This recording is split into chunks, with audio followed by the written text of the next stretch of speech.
Voilà, bonjour, merci à nos différents téléspectateurs qui nous suivent en ce moment. Un nouveau numéro de votre émission Réalité sur terrain. Merci. Pour ce numéro, nous allons vous permettre de découvrir un Congolais.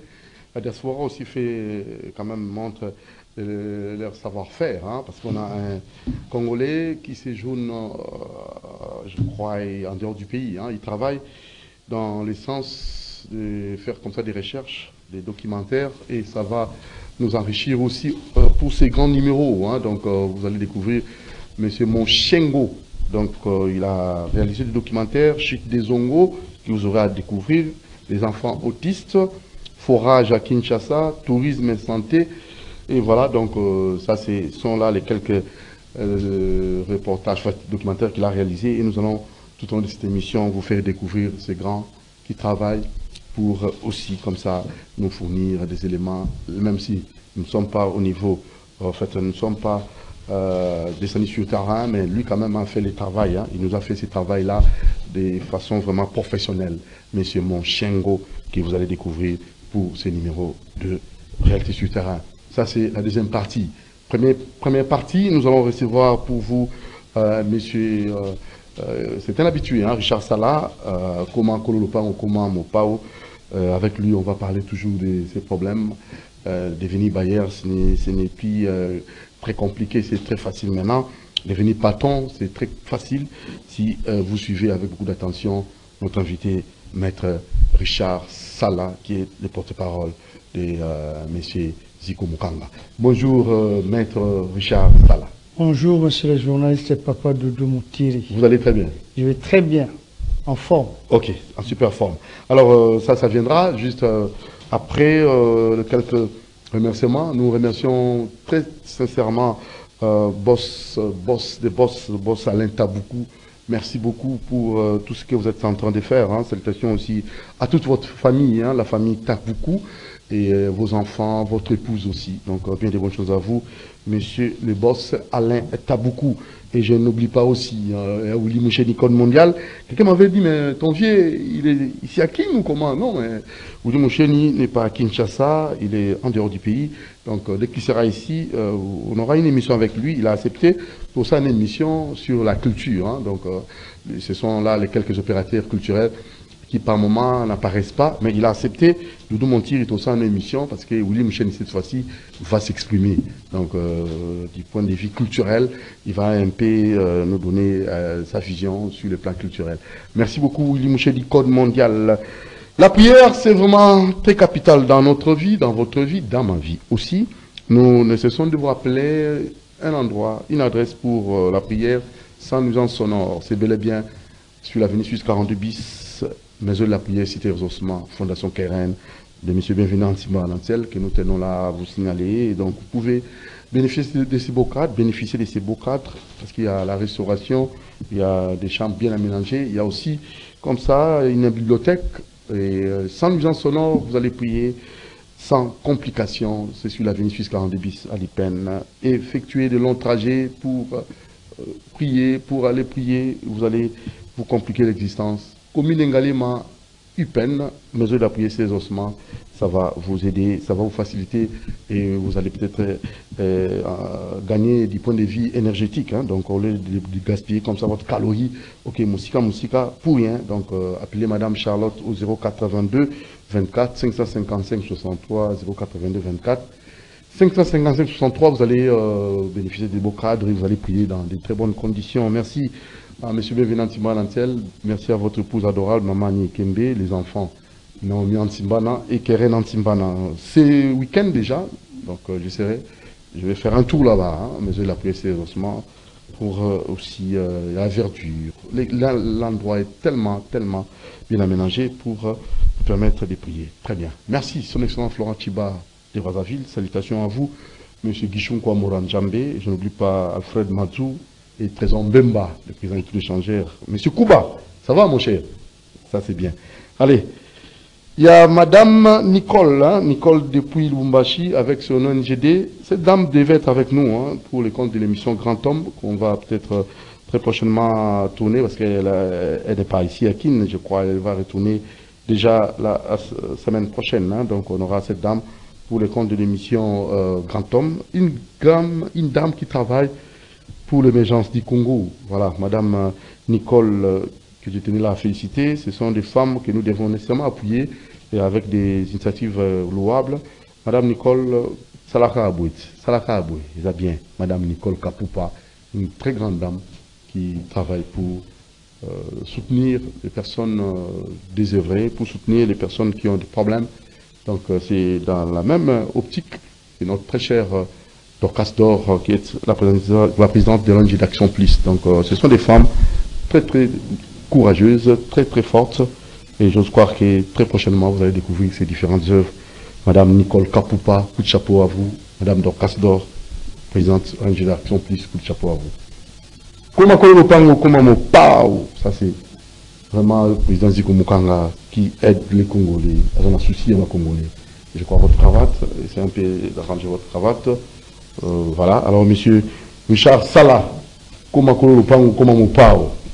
et on a inauguré le bureau du quartier, c'était la semaine passée. Et quelle nouvelle? Nino Eliso comme Lisolo, toujours à Komakolo Lopango, Okoma Bayer. Okoma Bayer.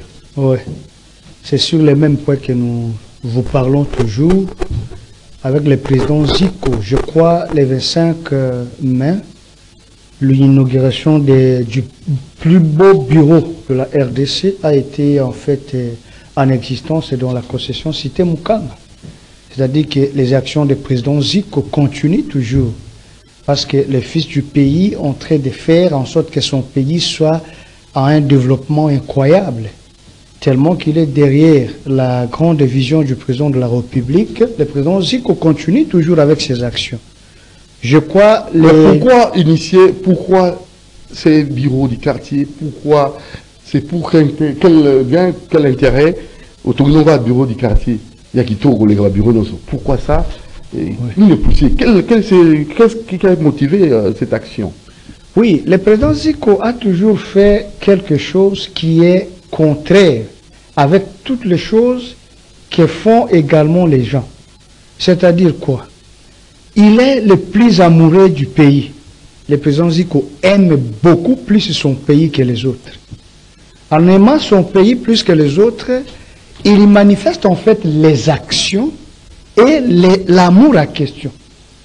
Le plus beau bureau a été construit dans sa concession, c'est parce que l'amour de son pays est dans son cœur et le sang également dans son cœur.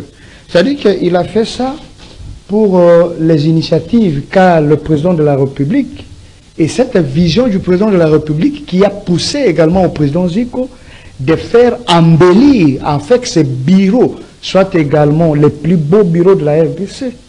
Ce n'est pas que quelque chose peut-être pouvant contredire cela, mais sinon, le président Zico, par l'amour qu'il aime son pays, qu'il a dû construire également le plus beau bureau de la RDC. C'est un peu ça. Très bien. Alors, on évolue. Là, je vois son épouse aussi, hein, maman Olenga. Oui, maman Marie Olenga. Marie Olenga, elle voilà. Est là. Une femme aussi forte, hein. Effectivement, elle est très forte ensemble avec son mari. Avec Zico Mukanga. Ouais. Alors, comment le pango, c'est possible, pour le locataire, on peut aussi dire non, niet. Cette fois-ci, on a comment le pango. C'est possible. Oui, comme le pango, na président Zico, c'est quelque chose où il est facile ma casse. Parce que ce que le président Zico ndenge azosala action na ye concernant les Congolais, concernant Banambok, Bana Kinshasa partout dans le Congo, azo bengaka Bana Kinshasa nyos. Oye na $500 à peso le pango ya 20 sur 20. To monate hein. Yango moni président Zico lelo na kati ya mboka na biso to pesi kombo ya oazora. Parce que to monaka te. Ba to mususu ki basalaka nanu to monate nanu to yokate. Mais oyo président Zico asali déjà e monani. Ba congolais nyonso ba moni eloko oyo président Zico azosala. Yo moko journaliste oza témoin ya makambo ya président Zico parce que aussi on mona déjà na misu na yo tianga tembe na voit beaucoup ça yo mona ka ke terrain na moni pena bato bazali ko koma ba bayer na misu na ngai na mona ki bisika ngora ka sali ki mabulu ezalaki ba érosion Ils ont vraiment ici quand même malamu. Si quand même malamu makasi. Toi qui n'as ni osso, mais qui mon ami. Ah, tant que le monde na misu. De la moitié sérieux. Au monde qui voit ce qu'on dit, que zala beskou bazala ka, il na jour en ozo lopango ba conflit foncier. Tamoni ke mabele wana eza ya ye mokoziko. Eza ya ye. Président ko azo tekela bana mboka mapango wana. Mukolo moko te mona mboka sombi lupango et pas président Ziko et ya kokoma ke oh lupango wana eza boye ba conflit foncier eza la kate yango zo mona président Ziko azo koba kaka ko sala na bana mboka opération ba koma ba kolo lupango parce que soko tali lelo ngana yo soki toza ba locataire bon na ebité na ba maltraitance ya ba bailleur na kati ya mboka na biso Bayer soko chata soyi na lupangu na problème. Soki mwana na yo asumbi problème. Mais président Ziko a lobby. Yaka na mbongo oyo ke na kosomba téléphone wana na pesa yo lupangu. Na nzela président Ziko bana Congo ba sepeli. Bana Congo Congolais ba sepeli ba monique non.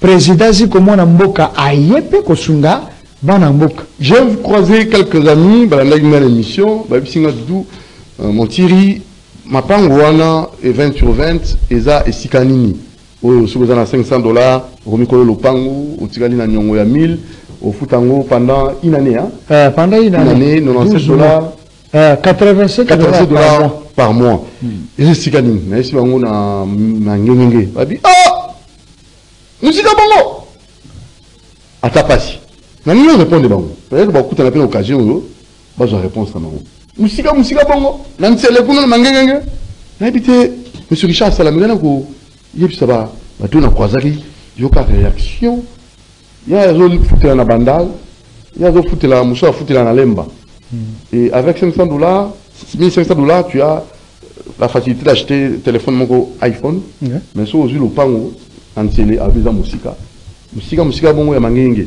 répondez s'il vous plaît. Ouais, papa journaliste et là on a koloba na yo ezani et pas na yo ezalaka musika te et pas na yo okokomata 2 heures 1 heure 3 heures ezalaka musika te et puis na ba Gombe o toza lelo ba bandal ba Montfleury partout ba commune nyonso ya Kinshasa o ezalaka kaka bongo oh musika bongo mais oyebi ke bato ebele ba gagner mapango na Gombe a ofele ba somba te na Gombe bato mususu bazwa mapango ba concession mobimba neti ba kimbangiste ba catholique tena bazalaka na sagesse mingi ba soki pakana ba etandi omona boya azui awa te autant 20 hectares catholique azui bongo dans les jours à venir boya kaka na cité mukwana catholique azui combien hectares moni catholique azui plus de 30 hectares na cité mukwana plus de 30 hectares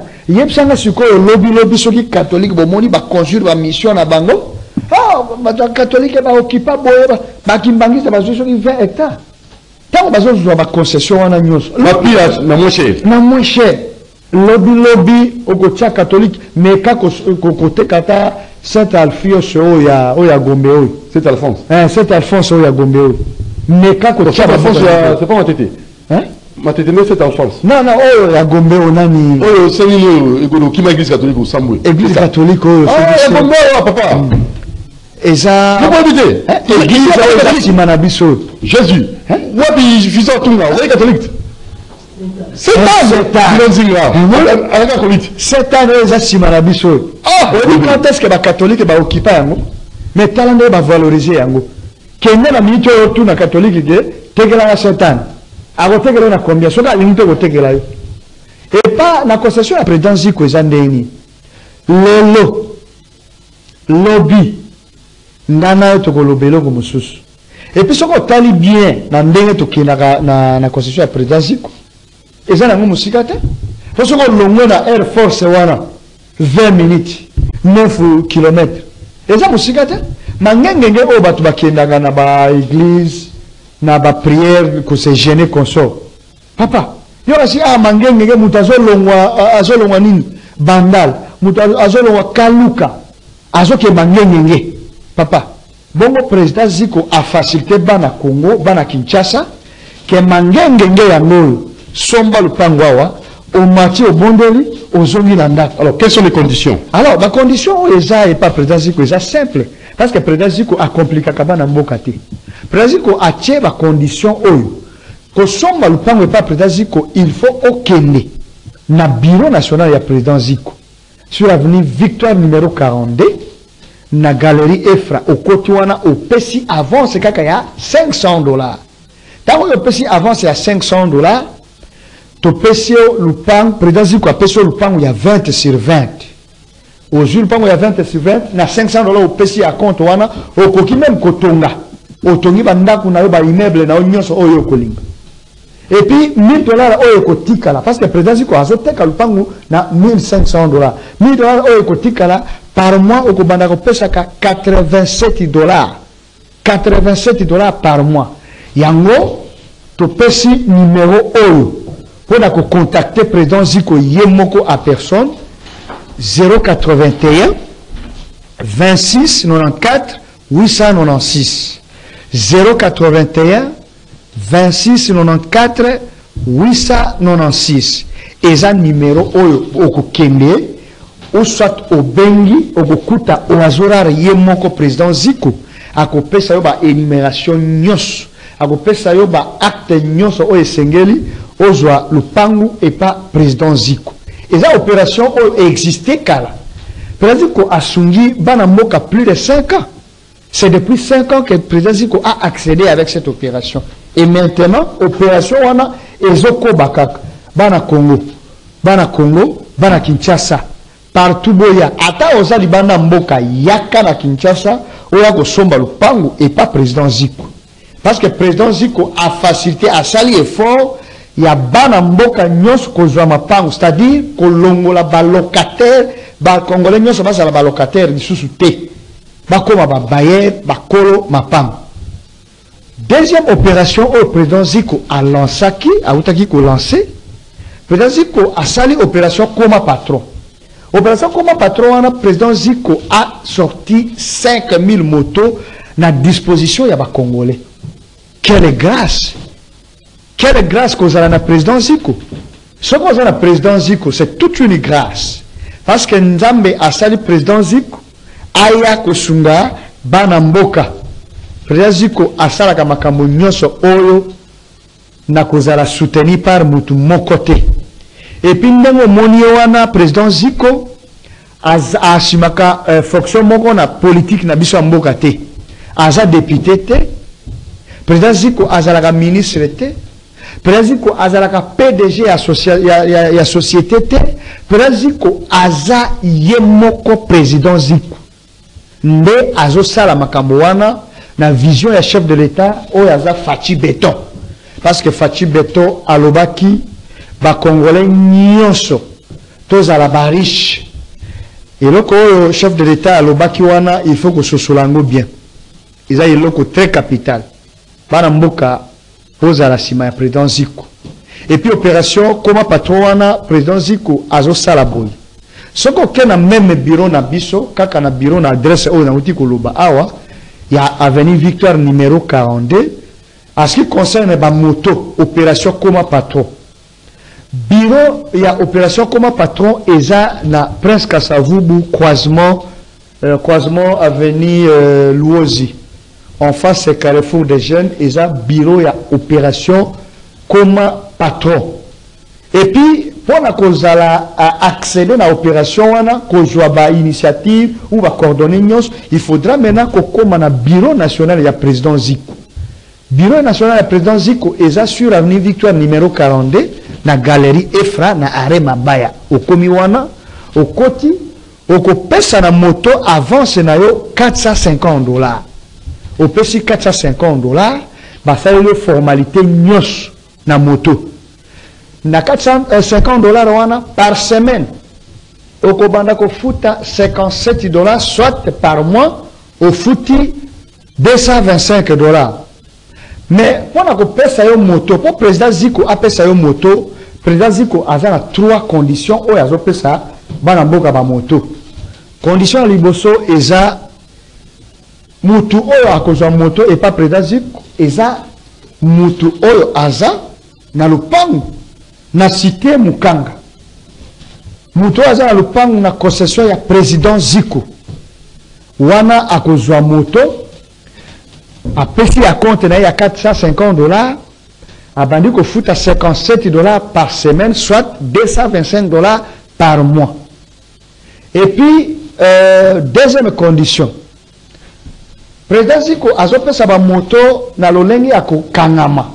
Ceux qui vont se regrouper par exemple dans un groupe de 5 personnes, vous partez chez le président Ziko dans son bureau national, vous faites la collecte de 400 $400 wana 5 personnes et ça la $2000.